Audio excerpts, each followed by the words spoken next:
Hello everyone, good afternoon. So, it's time for our lunch. And, tingnan nyo kung anong pagkain ko today.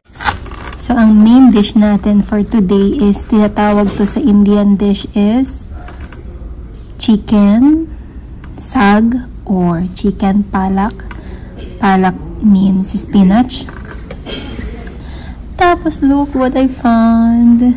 May tokneding ako dito. Mamaya natin yan i-explain. Meron akong ginawang sausawan. And kapares ng ating chicken spinach, yung roti. Roti is like whole wheat bread nila with butter. Wala akong plato, pero eto na lang. Wala mo mantika, pero butter yan. Butter, roti, whole wheat bread nila. So, tinitir nilang ganyan. Tapos, into pieces, yung bite size, syempre. Tapos, ganyan. Or depende, paano yung convenience sa'yo. Kaya madalas sila nakakamay. Very tasty.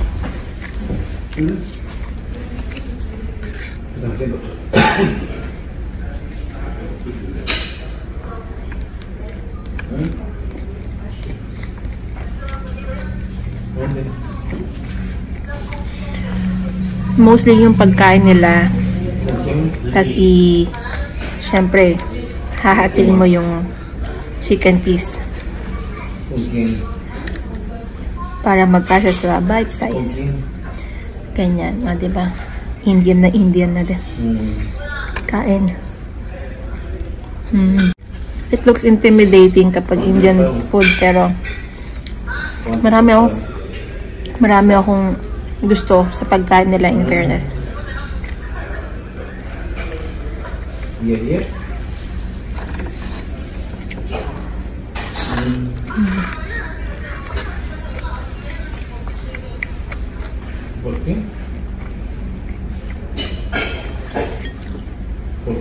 Kapag hindi madakot, pwedeng ganyan.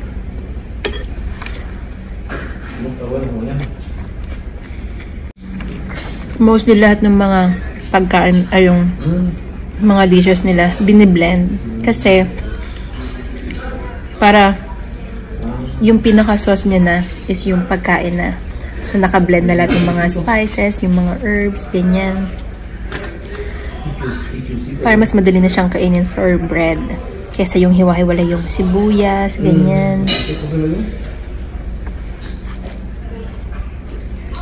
Kasi sauce pa lang ulam na. Tapos mag-a-add na lang sila ng protein. Like chicken, shrimp, lamb, goat, paneer.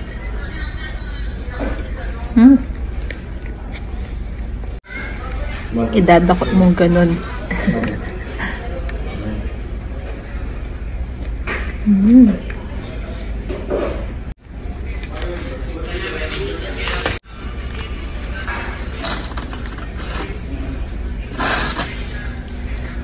Kapag syempre yung mga Indians na magagaling silang magdakot ng tapos bite size lang.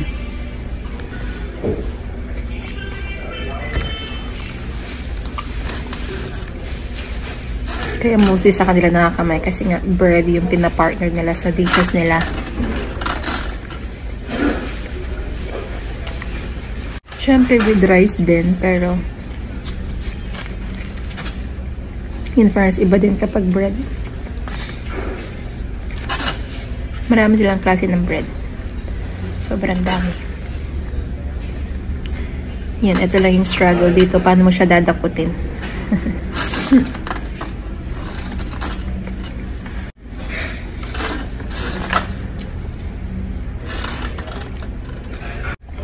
Ang sarap, in fairness.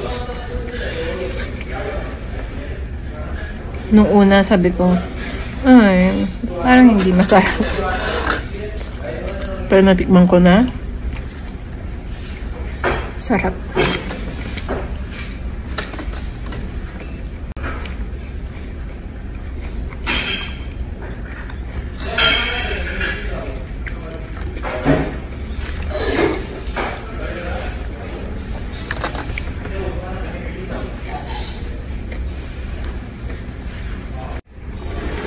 In fairness, ito yung isa sa favorite ko or madalas kong kinakain na Indian food.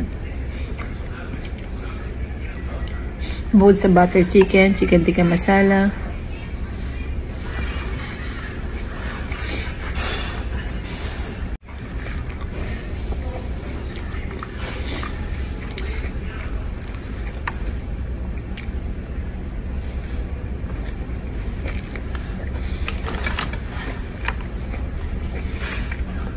Last piece.